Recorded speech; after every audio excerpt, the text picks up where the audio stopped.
Welcome to SKNIS Perspectives, an interactive program of the St. Kitts and Nevis Information Service, aired weekly on this radio station. On today's edition, my mother was my father. It reminded me of the book by Edith Clarke, the Jamaican sociologist, who said, "My mother fathered me, my mother fathered me." My mother came from a family of 14 in Nevis. So, I mean, for having 7, that was not a problem. I am Sherma Matthew, filling in for Ian Richards this week.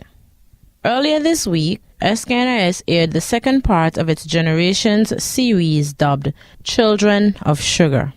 This series focuses on individuals aged approximately 50 to 70 years whose parents or other significant persons in their lives were either directly or indirectly connected with the sugar industry. However, before we go into Children of Sugar, Family Ties, we take this opportunity to invite you to go out and get your free HIV test when Regional HIV Testing Day takes place on Friday, June 28th from 9 a.m. to 5 p.m. at the Circus Bastille. Listen as Alicia Blake, Senior Information Officer, asks Juletta Fifield, Health Educator and Voluntary Counseling Testing VCT Trainer and Provider, to make the connection with the activities held locally. Ms. Fifield, can you please tell us, how does the Regional HIV Testing Day fall in line with the annual activities of the National AIDS Secretariat?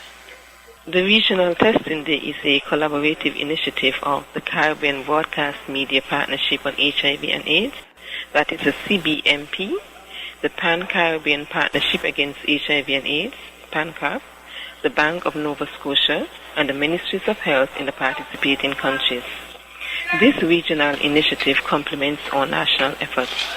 It helps us to achieve our goals of increasing the number of persons knowing the HIV status and increasing the number of persons who are able to both assess the risk of contracting HIV and being able to develop a plan to reduce the risk. This has become one of our national testing days that contributes to reaching our targets for the number of persons tested for HIV each year. Additionally, this initiative is used to highlight aspects of our multi-sectoral response. For instance, this year we have one faith-based organization and one community-based organization coming on board to organize a testing day for their respective communities during the same week.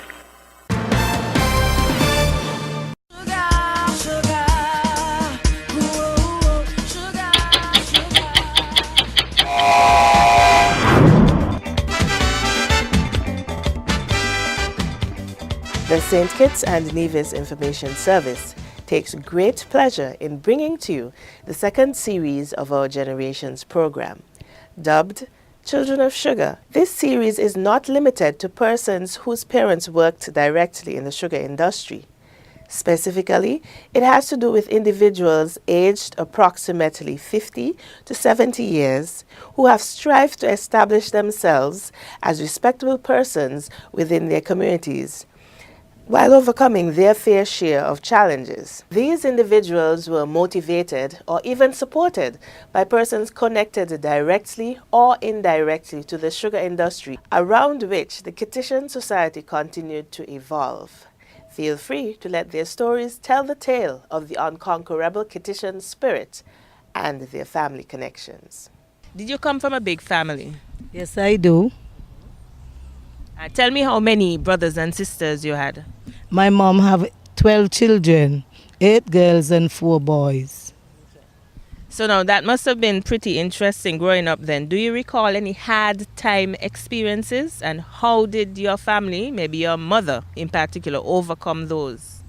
Yes, it was hard at times, but then she get it work. She tell us to be thankful with what she have.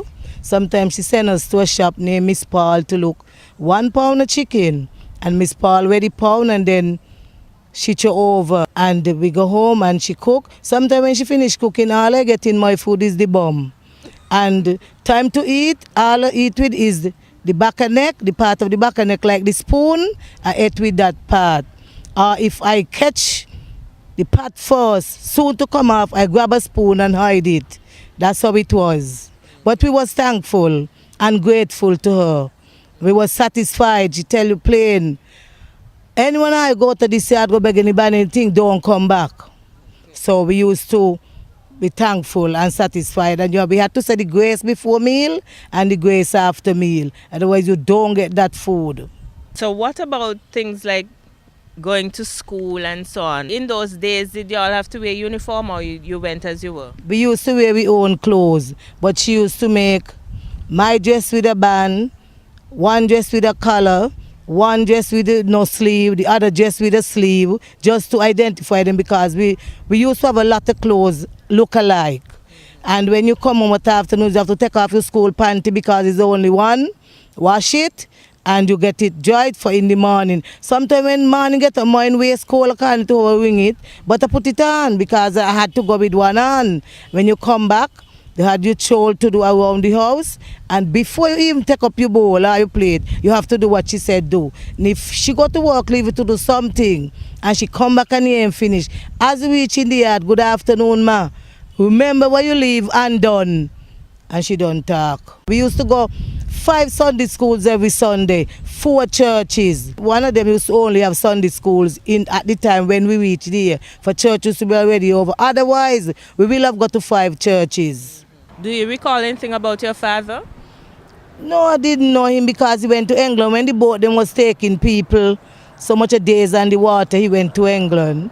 And then I dig and choke and ask and everything until I get correspond with him, and then he used to notice me, and then he come out to St. Kitts for a while, and he was going to Bill, and then he died. He died here in St. Kitts. But I was getting things from him, no one between. He had a bank there. What was his name? You mean Bank of Commerce? Bank of Commerce was there, and there he used to send my money monthly, and he helped me with my building of my house and everything. I think large is relative. I had, and notice I'm saying had, because in the course of life, I've lost 2 of my brothers, one who was before me and one, my youngest brother, Walker, died this past year.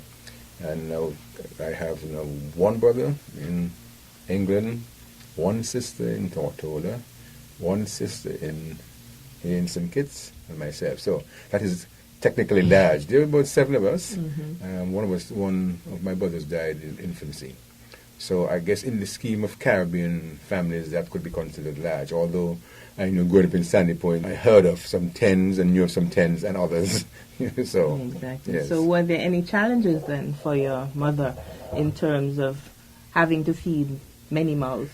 Well, I think in my context, which I know from a sociological point of view, is the context of many of our persons in the Caribbean. It is said that about 70% of us in the Caribbean are born in families where the mother is the father. My mother was my father.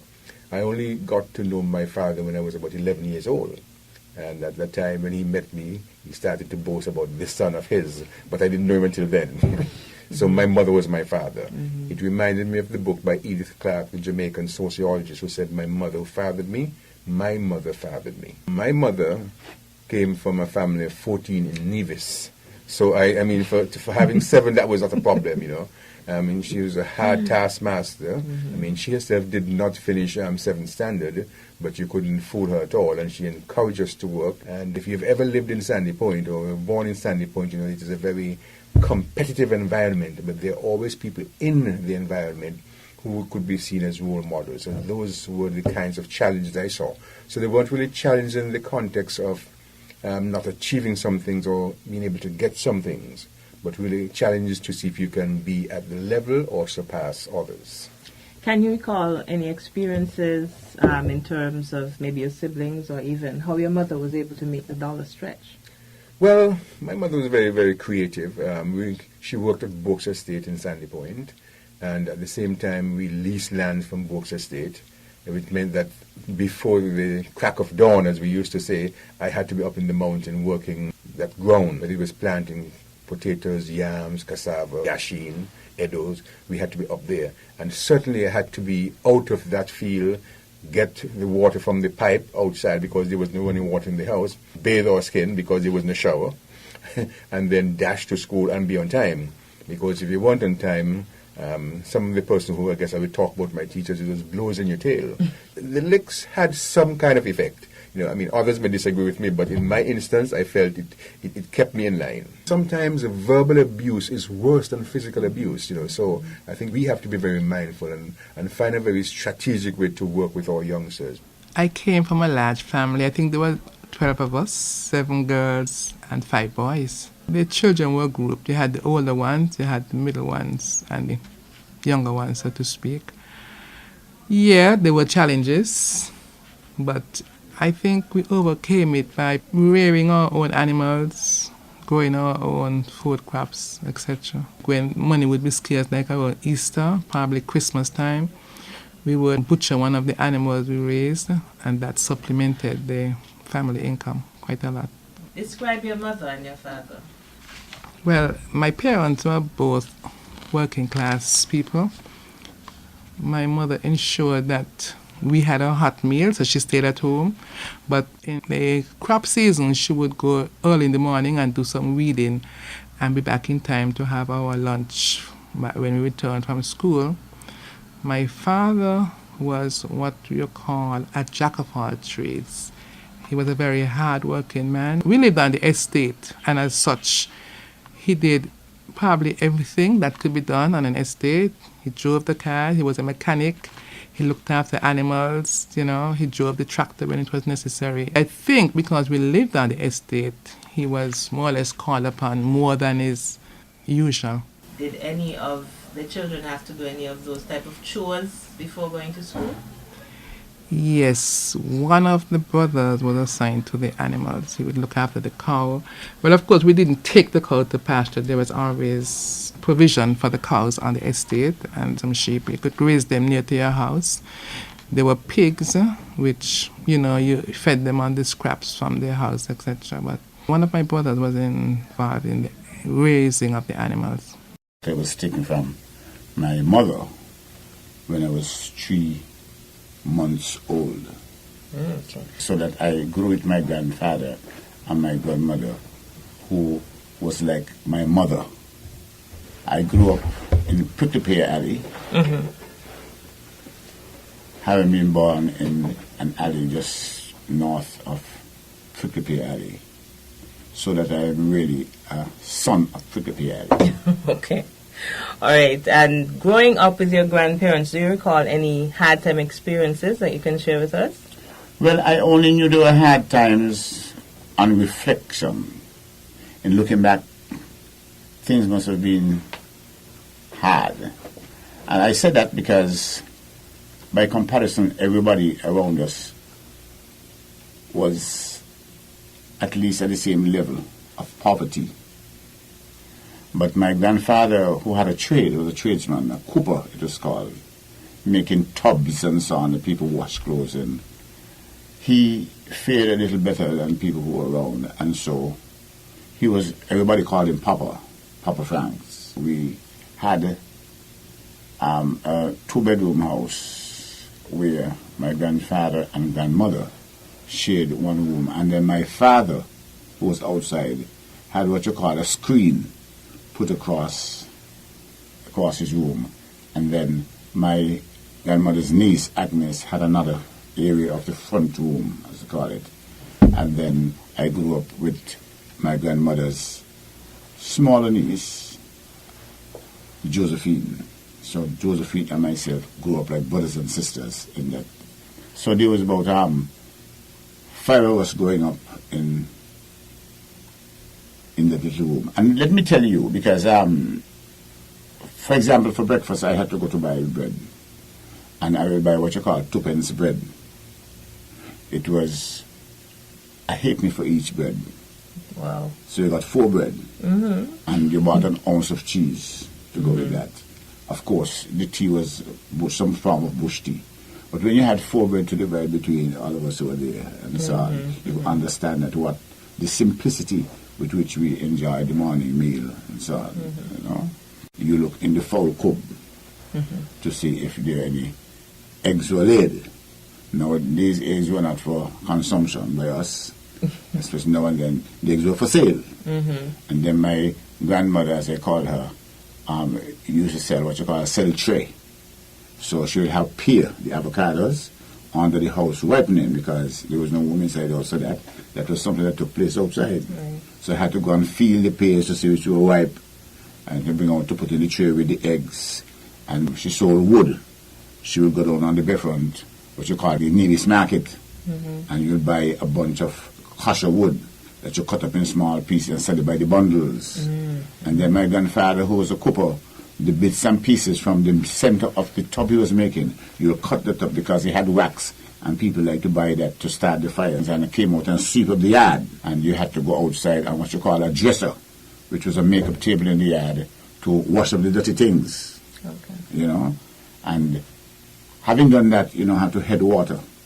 So you go to the top of the road where they have a bath now, where you collected your water and you brought down, you had to fill the bath pan for washing and fill other containers for use during the day. So those were things you had to do before you took your bath in the bath, the same public bath, and got ready to go to school. I came from a very large family. There are 8 of us, 4 boys and 4 girls. It was not really hard times, but it was a time that she set her life in order. She was a farmer.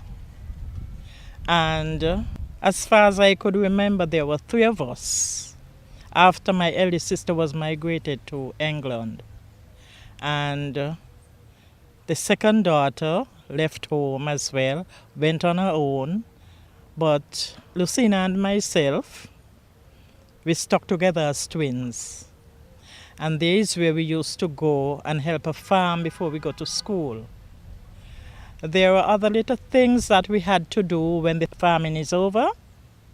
And it wasn't like now that you have to tell the children, do this or do that. We know what we had to do, and we do it. Like cleaning the yard, look the hog meat for the pig, take out the goat, and things like that. It was a way of life. And believe me, we worked hard, but she used to treat us well in that respect. She was a very disciplined woman. We had to go to school every day. Don't make a mistake and tell her that we are not feeling well. Church every Sunday.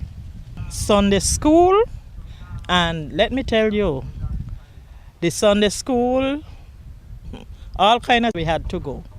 We began Methodist at 11, and then Sunday school at 2 or 2:30. And then from there, we go to Bethany. From Bethany to Pilgrim Holiness. And even those sideway lines near to our home, we had to go in there and be in time to get the goat in before 6 o'clock. Right, so you were busy on Sunday in particular. Yes. So tell us a bit about your father then. My father, he is an Evision. He was a fisherman. I could remember vaguely though, I was called from out of junior. Ita Mills was my teacher and said, there is a man come to me. He said, he's my father.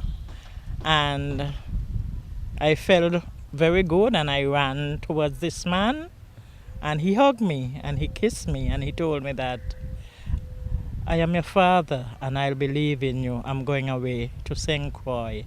And he gave me a shilling.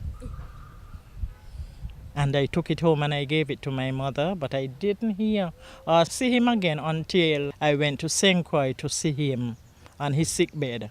Next week, we feature early education. Give us your feedback on tonight's Generations program and feel free to make comparisons with our first series back then.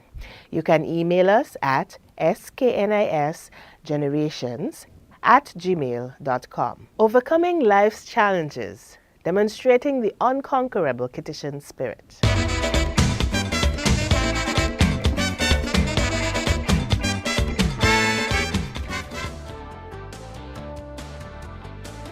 I am Sherima Matthew. Thank you for listening. We're pleased that you joined us for this edition of SKNIS Perspectives.